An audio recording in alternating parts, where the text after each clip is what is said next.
जय गुरुजी, शुक्राना गुरुजी, अनंतम अनंतम शुक्राना गुरुजी।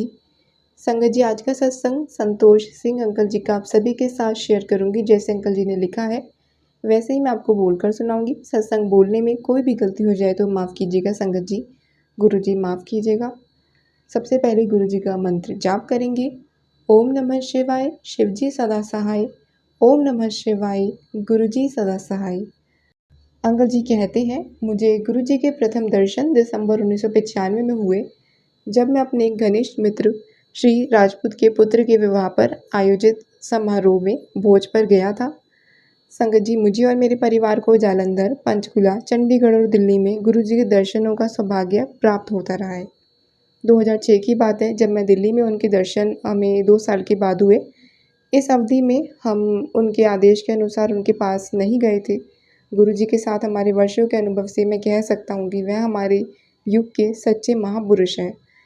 संगत जी, घटना 1994 की है, जब गुरुजी चंडीगढ़ में थे। मेरी पत्नी, मेरी पुत्रवधू और मैं उनके दर्शनोपरांत घर के लिए निकल ही रहे थे कि हमें वापस बुलाकर उनके कक्ष में ले जाया गया। गुरुजी ने कहा कि वह हमें आशीर्वाद देंगे। उन्होंने हमें अपना मस्तक, वक्षस्थल और कंधों के पीछे सोने के लिए कहा। हमें ऐसी सुगंध प्राप्त हुई जो हमें पहले कभी नहीं मिली थी। ऐसा प्रतीत हो रहा था कि यह स्थल दिव्यामृत के अनंत स्रोत है। संगत जी, उसी वर्ष मेरे दोनों टखनों में अत्यंत पीड़ा हो रही थी। जो दर्दनाशक औषधियाँ, जो दवाइयाँ ले रहे थे, मैं पंचकुला में अपने पारिवारिक चिकित्सक के पास किया। तो जो टेस्ट हुआ उससे पता लगा कि मेरा हीमोग्लोबिन का जो लेवल है वो 13 टू 14.1 से गिरकर मात्र 7.2 रह गया था। जो मेरे टखने थे उनकी वेदना को भूलकर उन्होंने इस पर ध्यान देने का परामर्श दिया। चिंतित सेक्टर 34 में स्थित सिटी चिकित्सालय और पीजीआई में दिखाया, किंतु कोई लाभ नहीं हुआ। संगत जी, मैं दिल्ली के साउथ एक्सटेंशन क्षेत्र में स्थित एक हीमोग्लोबिन विशेषज्ञ के पास भी गया। उन्होंने अनेक परीक्षण करवाए और पता लगा कि मेरा ESR 105 था, जो अत्यधिक उच्च माना जाता है। उनके विचार से मेरा निम्न हीमोग्लोबिन का संबंध अस्थियों से था। कोई अन्य विपरीत लक्षणों के अभाव से वह मुझे एक चिकित्सालय में लेकर गए, जहाँ पर अस्थि मज्जा या परीक्षण होना था। जब हमें पता लगा कि यह रक्त कैंसर के लिए है, हम बहुत चक्के रह गए संगत जी। और शनिवार के दिन मेरे शरीर में 20 से अधिक नमूने एकत्रित किए गए। परिणाम सोमवार की संध्या को पता लगने थे और मैं बहुत डरा हुआ था। मैंने चंडीगढ़ में अपने पुत्र को गुरुजी से मिलकर उनको स्थिति से अवगत कराने और मेरे जीवन के लिए प्रार्थना करने को कहा। आदरणीय गुरुजी ने मेरी पुकार सुनी और कहलवाया कि सब परिणाम अनुकूल आएंगे। उन 2 दिनों में हम अत्यंत चिंतित थे। संगत जी, परिणाम आने पर हमारे और चिकित्सक सबके लिए अचंभे की बात थी। विशेषज्ञ ने 9 विटामिन निर्धारित किए और इस प्रकार मुझे प्रतिदिन 2 दर्जन से अधिक गोलियां और कैप्सूल खाने थे। अगले दिन मैंने चंडीगढ़ में गुरुजी की संगत में उनको विस्तार से बताया। गुरुजी महाराज ने मुझे सब औषधियाँ छोड़कर प्रतिदिन 1 गिलास अनार का रस और भ्रमण करने के लिए कहा। मैंने उनके निर्देशों का अक्षरशः पालन किया, किंतु दिल्ली में विशेषज्ञों को कुछ नहीं बताया। 1 माह के बाद जब मैं उनके उस विशेषज्ञ के पास दिल्ली गया तो मेरी स्थिति में अत्यंत सुधार था। उन्होंने औषधियों की मात्रा आधी कर दी। अगले मास जब और सुधार दिखाई दिया तो औषधियाँ कम से कम कर दी।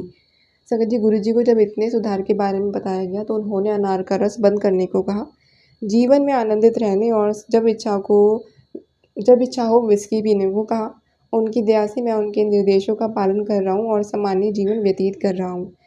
संगत जी, मैं पंजाब सिंचाई विभाग में प्रबंध अभियंता के पद से 1992 में सेवानिवृत्त हुआ था। अपने सेवा काल में मैं 1964 से 1968 तक फ़ाज़िलका में SDO रहा था। फ़ाज़िलका पाकिस्तान सीमा से केवल 4 किलोमीटर सीधी दूरी पर स्थित है। सितंबर 1965 में जब पाकिस्तान ने भारत पर आक्रमण किया था तो नागरिकों में हलचल मच गई थी संगत जी। प्रकाशक होने के कारण मेरे कंधों पर बहुत उत्तरदायित्व था। महिलाओं और बच्चों को मलहौद के निकट भेजना था। कार्य शीघ्रता से किया गया था।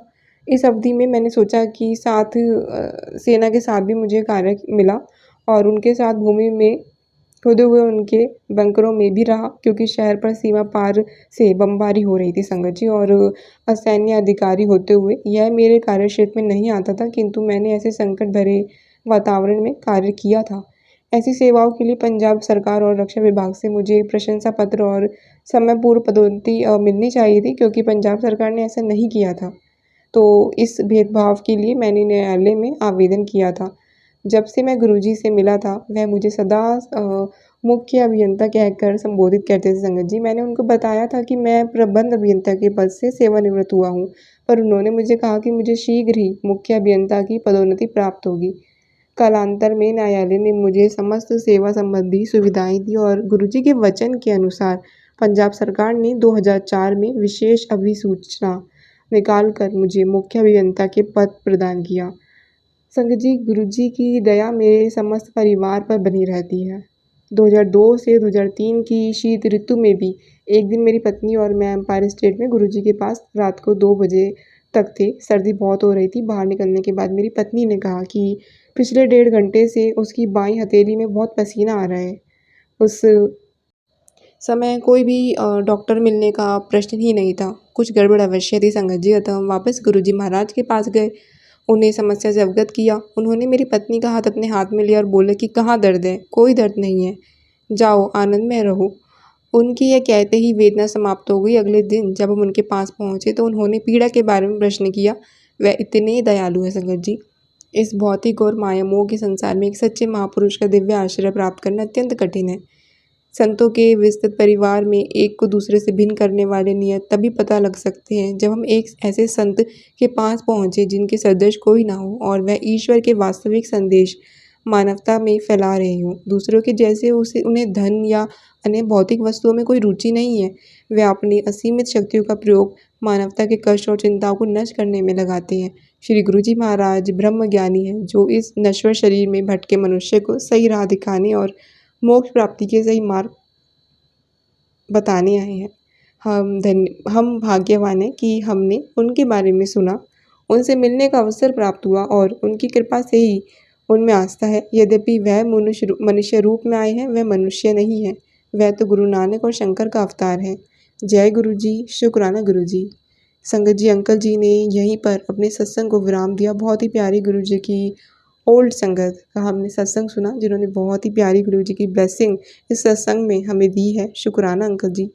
संगत जी, ऐसे ही सत्संग सेवा हम सभी को करनी चाहिए। गुरु जी आपको जो भी ब्लेसिंग देते हैं, आपको सभी संगत के साथ शेयर करनी चाहिए, क्योंकि हमें नहीं पता उस सत्संग से किस संगत का गुरु जी कल्याण कर दे, उन्हें ब्लेस करते हो। तो डिस्क्रिप्शन में दी गई जीमेल आईडी पर आप अपना सत्संग लिखकर या अपनी वॉइस में रिकॉर्ड करके हमें सेंड कर सकते हैं।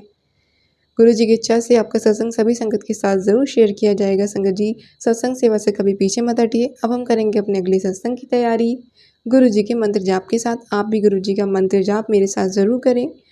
ओम नमः शिवाय, शिव जी सदा सहाय। ओम नमः शिवाय, गुरु जी सदा सहाय। ओम नमः शिवाय, शिव जी सदा सहाय। ओम नमः शिवाय, गुरु जी सदा सहाय। ओम नमः शिवाय, शिव जी सदा सहाय। ओम नमः शिवाय, गुरु जी सदा सहाय। ओम नमः शिवाय, शिव जी सदा सहाय। ओम नमः शिवाय, गुरु जी सदा सहाय। ओम नमः शिवाय, शिव जी सदा सहाय। ओम नमः शिवाय, गुरु जी सदा सहाय। ओम नमः शिवाय, शिव जी सदा सहाय। ओम नमः शिवाय, गुरु जी सदा सहाय। ओम नमः शिवाय, शिव जी सदा सहाय। ओम नमः शिवाय, गुरु जी सदा सहाय। जय गुरु जी, शुक्राना गुरु जी।